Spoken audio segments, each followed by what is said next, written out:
This man traveled to Myanmar as a tourist and found himself at the very epicenter of a devastating earthquake that had just struck. Death seemed inevitable, but the moment his soul left his body, he was taken by Jesus and returned with a terrifying message about the future of America. So what exactly did he see? Watch this video to the end, because this warning might be the final chance for an entire nation. And here at Eternal Bible Stories, we believe that every genuine testimony is a wake-up call, and our mission is to share these stories to reignite faith, spark hope, and remind the world that God is still moving in the midst of us. If you believe the world needs to hear these truths, please like and subscribe to stand with us on this journey. And now, let's listen to his testimony. My name is Daniel. I'm 56 years old and I live in Oregon. Before everything happened, I had a life that many people would envy. A small interior design company I built from scratch, a cozy home near the forest, and plenty of free time to read, go fishing, or explore interesting places around the world. I never really considered myself a religious person. I grew up in a Christian family and went to church as a child, but the older I got, the more it all felt disconnected from modern life. I didn't hate God, but I didn't feel like I needed him either. I believed in goodness. I believed that if I lived kindly, hurt no one, and tried my best every day, that would be enough. I once told a friend, if there is a God, surely he'll understand that I'm doing good, and that should count for something. What I didn't realize was that I was living a good life, but an empty one. Toward the end of last year, I began to feel lost. There wasn't any specific reason. Everything just suddenly felt meaningless. Work no longer excited me. My old hobbies didn't bring any joy. One evening, I sat by the window and asked myself, is there more than this, or is this all there is? I decided to leave the US for a while, not to run away, but to search for new inspiration. I thought everyone needs a break sometimes, a moment to step away from work, from money, or simply from the daily rush. Myanmar came to me like a strange suggestion. I didn't know much about the country except for a few images of temples and ancient landscapes, but something inside me kept urging, go. There's something waiting for you there. So after doing a bit of research, I booked a ticket, a 2-week trip to rest, explore, and, if I was lucky, to find inspiration again in both my work and life. In the days leading up to the flight, I felt constantly restless and anxious, probably a normal feeling before a long journey. But I had no idea that what I was seeking would come to me at the edge of death. Let me say this first. I never considered myself someone who hated religion. I didn't mock people who went to church, nor did I join debates about faith or write those online rants like, is God even real? I simply didn't care. To me, belief in God was something for other people, those who were emotionally fragile, hurt, or needed something to lean on when they had nothing else. As for me, I had a job, some savings, decent health, and a life that was, for the most part, peaceful. I didn't feel the need for anything metaphysical to carry me forward. Honestly, I used to think, as long as I lived kindly, didn't harm anyone, stayed moral and generous, that was spirituality. Whether I believed in a higher power or not wasn't really important. I had traveled to many religious countries, Thailand, Nepal, India, walked into breathtaking temples, stood before Buddha statues, snapped a few pictures and walked out again like a regular tourist. When I saw people bowing, praying, I didn't laugh at them. I didn't judge. I just couldn't understand how someone could believe with such intensity. To me, it felt more like a beautiful ritual, something cultural rather than something true. I had never truly believed the soul was real. Death was the end, or if there was anything after, it was too big of a mystery to grasp. So I chose not to ask. There were moments during unusually quiet nights when I felt an odd emptiness inside, like something was missing, something I couldn't name. But instead of exploring it, I would just put on some soft music, meditate for 5 minutes, then go to sleep. And so, I chose busyness. I chose to normalize everything. I kept telling myself, I'm fine. Until one day, life no longer gave me the luxury of putting it off. I arrived in Myanmar on a weekday, carrying a small suitcase, a camera, and a soul searching for inspiration long lost. After nearly 3 decades of living in a kind of stability that had turned stale in America, I longed for something different. Not a reckless adventure, but a kind of quiet newness, just enough to awaken emotions that had long been asleep inside me. Myanmar drew me in with its stark contrast, the dusty streets filled with movement, and the solemn, sacred stillness of golden temples, places where people lived slowly, bowed in prayer, and seemed to understand something I had never grasped.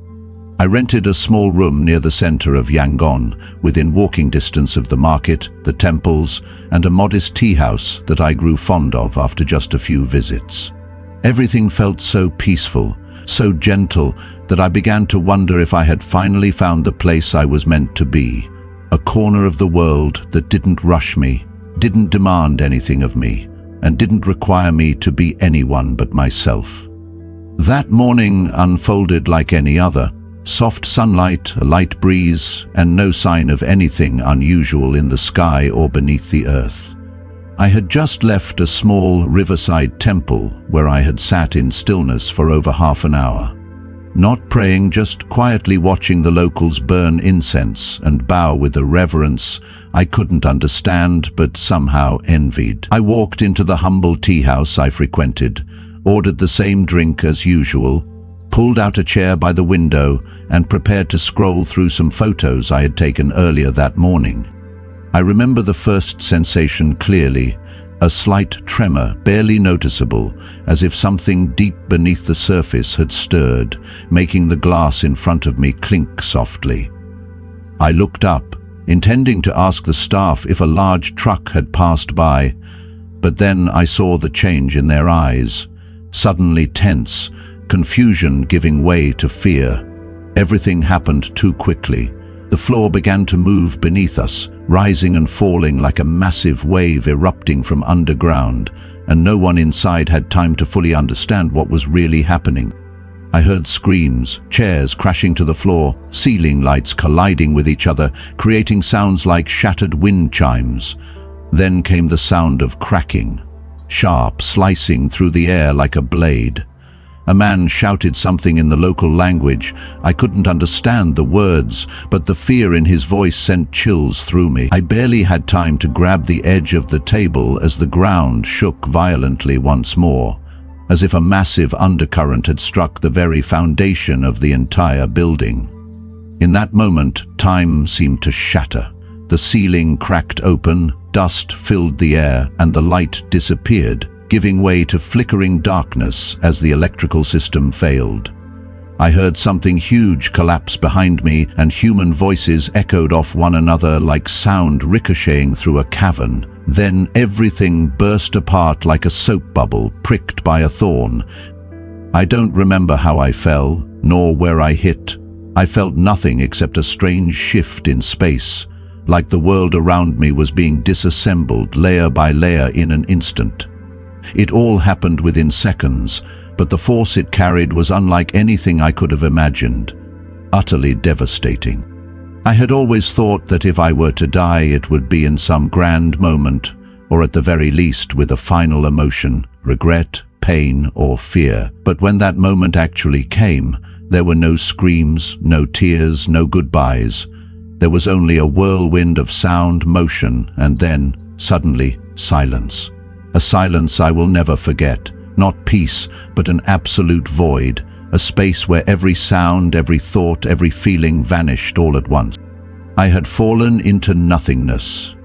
Not a man sipping tea on vacation anymore, but something far more difficult to describe. I woke up in an entirely different world. I was no longer buried under the rubble, no longer trapped or crushed, but floating, fully conscious and aware. I was still at the scene of the disaster, yet I was no longer a part of it. I saw the shattered walls, the overturned tables, people weeping and desperately trying to help one another. I saw rescue teams rushing in, dusk thick in the air, sirens wailing in the distance, and then I saw my body. It was twisted beneath a piece of metal, eyes closed, blood smeared across my forehead, one arm broken at an unnatural angle, part of my leg pinned beneath debris. I was completely still, no breath, no movement. In that moment, I knew I was dead. And yet, strangely, I felt no fear. I felt as if I had stepped outside of fear itself, just as I had stepped out of my body. There was no more time, no urgency, no panic, only silence, wrapped in the strangest clarity I had ever known.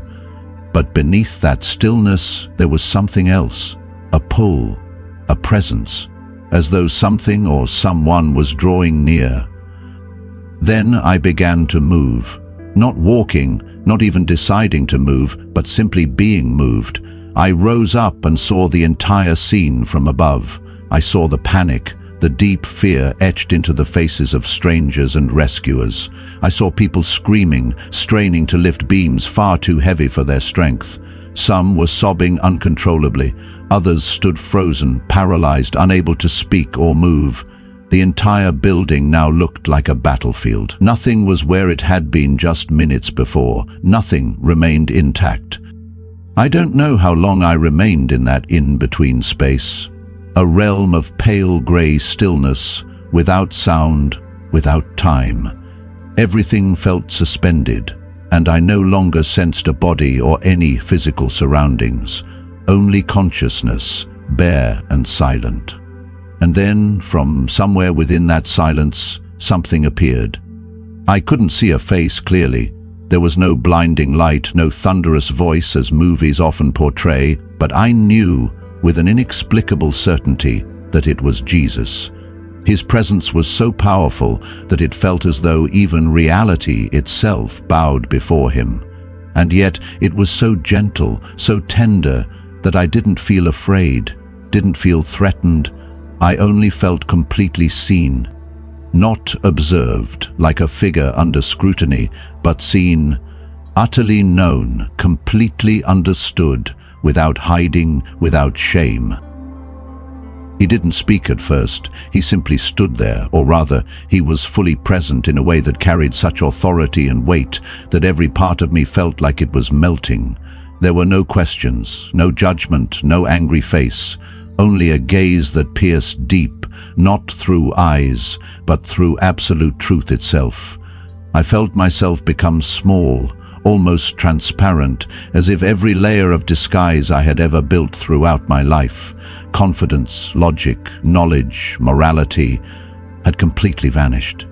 I stood there utterly exposed, and yet strangely, I didn't feel ashamed. I didn't feel despised or judged, as I once thought I might if I ever stood before God. Instead, I felt a love that was overwhelming, profound, and deeply serious, as if he was both heartbroken and urgently longing for me to understand something truly important. And then I began to see my life again, not as a fast-forward slideshow of memories, and not as a checklist of accomplishments or failures. It was a raw unveiling of the truth, a place where there was no room for dressing things up, making excuses, or looking away. I saw the different stages of my life unfold clearly, as though light from another realm was shining into parts of my memory I had never thought to revisit. I saw the years I had lived well, in the way the world often praises. Being a hard-working man, polite, helpful when I could be, living kindly, avoiding conflict, and even giving generously to those less fortunate than me. I used to take pride in that, thinking it was enough. I didn't harm anyone, I didn't live recklessly, I didn't lie or act cruelly. I truly believed that was the model of a moral person. And perhaps by society's standards it was. But in that moment, when everything was seen through the eyes of the Holy One, I realized a painful truth. All of those things, no matter how noble or good they seemed, were still empty without His presence. I hadn't lived with God. I hadn't sought Him. I hadn't even once sincerely asked, "Lord, who are you, and are you truly real?" I saw clearly the moments when I had deliberately avoided spiritual questions. Those times I cut someone off as soon as they began mentioning Jesus. The times I brushed off invitations from friends to attend church or join a Bible study group. I saw myself quietly scoffing when someone prayed in public or posted a Bible verse online, and how a subtle sense of condescension would rise in me without my even noticing, because I thought I was just being rational, scientific, clear-minded. But now I understood. That attitude was the symptom of a heart closed off to real life. I didn't feel like I was being judged. I felt like I was being awakened, as if God was saying through His very presence, "I don't need you to be perfect. I need you to see." To see that everything I once believed was enough, wasn't. To see that what I used to call modern faith was actually gentle rejection. And most of all, to see that He still loved me, still waited for me, even though I had ignored Him for nearly my entire life. That realization broke me, not because of guilt, but because of a love so vast, so pure, that I had spent a lifetime treating as unnecessary. Right after that moment of encountering Jesus, while my soul was still trembling in awe, overwhelmed, and gripped by a wordless regret, something else happened. A gentle yet commanding light surrounded me, like a soft whisper reminding me that the journey wasn't over yet. I didn't hear a voice, but I knew with absolute clarity He was about to show me what comes next. Not my past, not myself, but what is to come upon this world, and more specifically, upon my homeland. Everything around me changed color, no longer the gray-white stillness of before, but now a sequence of images appearing like a living map, and at the center of it all was America. But not the America I had once driven across with the windows down, not the America I had once felt proud of when I saw the flag waving high, not the America where I used to sip coffee in quiet corner cafes. No, this was a different America, one writhing under violent tremors. Before my eyes appeared familiar cities: New York, San Francisco, Chicago, Seattle, Houston, Atlanta, Dallas, Miami, Philadelphia, Phoenix, one after another, not in triumph but in collapse. I saw the ground split wide open, no warning, no preparation, no time for anyone to react. Highways crumbled like paper, cars plunged into the earth, skyscrapers tilted and then collapsed like sandcastles pulled under by waves. I saw iconic bridges snap in two and fall into rivers below.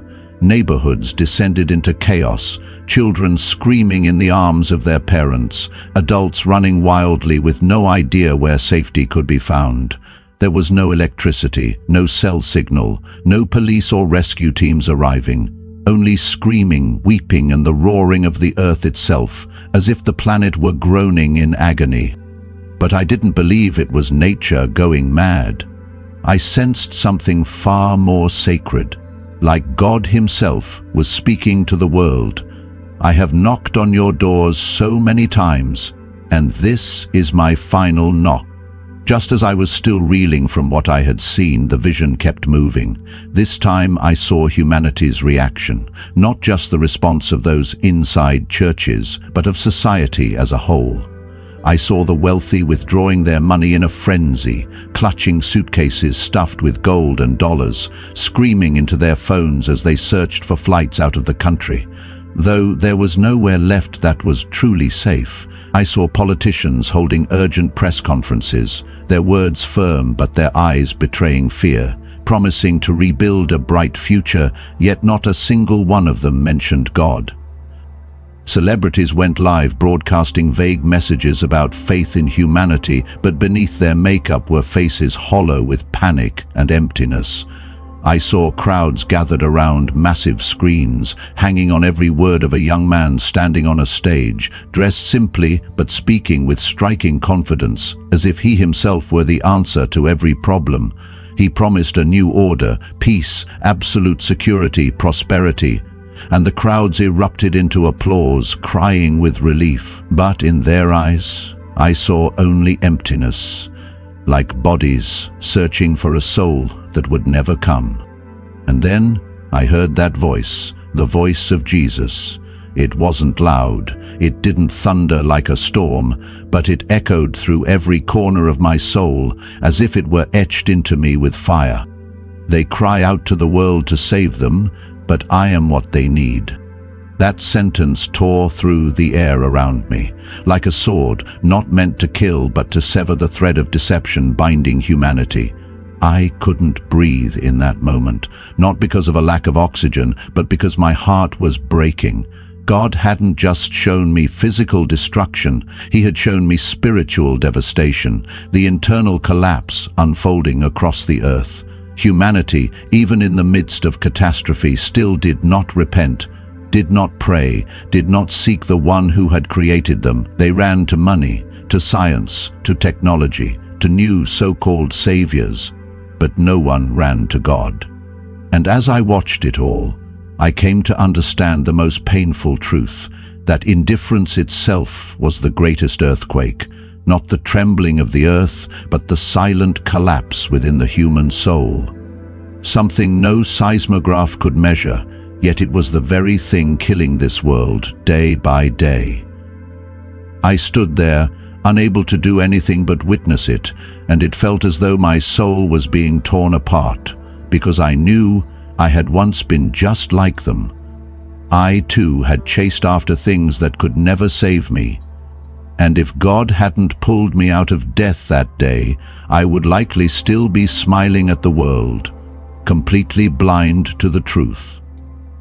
I thought the vision would end after what I had just witnessed. America trembling, millions in panic, cities collapsing like sandcastles. But Jesus remained. He didn't leave. His presence alone made it unmistakably clear. This was not just a revelation to be quietly reflected on. This was a mission, a warning handed to me directly. He looked at me with that same gaze, full of love but also solemn, and then he spoke. "You must tell them. There is still time to turn things around, if those who are lost return to me. But time is running out. This is only the beginning, and it will not stop. I am what they need, and I am the only refuge when everything else falls apart." I was no longer just an anonymous traveler in Myanmar. I was a witness, called to speak truth while there was still time. I thought of America, my homeland, and a deep ache pierced my chest. Not because of the buildings that would fall, but because of the souls slowly dying in spiritual blindness, unaware of what they were losing. They weren't intentionally rejecting God. They were just too busy, too distracted, too invested in the things the world praised. And I saw it clearly. Indifference is the first crack. Then comes complacency, then trust in what is false, and finally, complete silence in the face of heaven's call. I used to live that way, and if it hadn't been for the earthquake that day, if it hadn't been for this encounter, I might have died never knowing the truth. But now I have seen, and I cannot stay silent. God did not choose me because I was good. He chose me to prove this. No one is ever too late to be awakened, and no one is ever too sinful to be used as a trumpet of warning for others. Then he stepped closer. I can't describe what happened next in ordinary words. It was as if he placed something into my soul, a message, a responsibility, perhaps an anointing. I don't know what to call it, but it was heavy, holy, and so full of love that it would have made me collapse if I had knees in that moment. I cried in the presence of it, because it wasn't just about me. It was about all those still asleep, still lost, still searching in the dark. Jesus looked at me one last time, his eyes now filled with urgency, not panic, but a deep awareness of time, of how close we are to something the world is not ready for. "Tell them I am real, and my house is still welcoming the children who have not yet awakened." Before I could respond, before I could ask for just one more moment, it happened. I was pulled away, instantly. The beauty, the stillness, the presence, all vanished. Pain returned like fire rushing through nerves that had been numb for too long. My lungs screamed for air. My eyes opened in the midst of chaos. Light, noise, screaming. I was surrounded by rubble, dust, and the frantic shouts of medics. My body was shattered, weak, my head thudding violently, but my soul was alive, more awake than ever before. And I knew why I had come back. Not just to survive, but to warn, to awaken the sleepers, to tell the truth. I woke up beneath the harsh glow of fluorescent lights, surrounded by the soft mechanical humming of hospital machines. Wires were connected to my arm, a steady, dull ache throbbed throughout my body, and a nurse stood nearby whispering something I couldn't fully comprehend. My head pounded, my mouth was parched, and my limbs felt heavy and stiff, barely able to move. But, strangely, none of that held my attention. I wasn't thinking about the pain that pulsed through me, nor was I fixated on the terrifying collapse I had just endured. All I could think about was him, the one I had just stood before, the one who had sent me back, Jesus. I blinked slowly, trying to orient myself in time and space, wondering where I was, what day it was, and whether any of what I had experienced could possibly have been a dream. But deep in my soul, I knew with absolute certainty this had been no dream. No fantasy or hallucination, no figment of imagination could have carried the weight, the clarity, the undeniable truth of what I had just lived through. I had died, I had stood in the presence of the King, I had seen my life laid bare, seen my sins, seen the lies the world had wrapped around me like a warm blanket, and I had seen that even then, His mercy still waited for me, and now, by grace alone, I had returned. The nurses were gentle as they tended to me, and the doctors, though professional, couldn't hide their astonishment that I was still alive. They told me it was nothing short of a miracle that I had survived the collapse, especially considering that others with far less severe injuries had not made it. I nodded in response, but the truth was, I couldn't begin to explain what I had just witnessed. It wasn't that my body prevented me from speaking, but rather that the magnitude of what had been entrusted to me weighed too heavily on my soul to be reduced to small talk or casual words. Something within me had shifted irreversibly. The world around me, though technically unchanged, now felt alien, louder, more chaotic, and yet somehow more hollow than before. I turned to the television mounted on the hospital room wall, where the news anchor reported grim updates about the disaster. Death tolls rising, footage of rubble, sound bites from survivors, politicians and analysts, each trying to assign meaning to the chaos. Some framed it as a natural disaster, some turned it into a political issue, some cried on camera, while others simply scrolled past the tragedy on their phones, numbed and disengaged, as if it had nothing to do with them. And as I watched, my heart broke in a way I had never known before, because I had seen the truth behind all of it. This wasn't just about buildings that had collapsed into dust. It was about hearts, lives, and souls that had already been in ruins long before the ground ever shook. This was not simply a catastrophe, it was a divine alarm bell. A final wake-up call to a world that had been sleeping far too long. I'm telling you all of this not because I enjoy reliving it, but because Jesus gave me a second chance. Not merely to continue breathing, but to speak, to warn, to plead with anyone who still has ears to hear.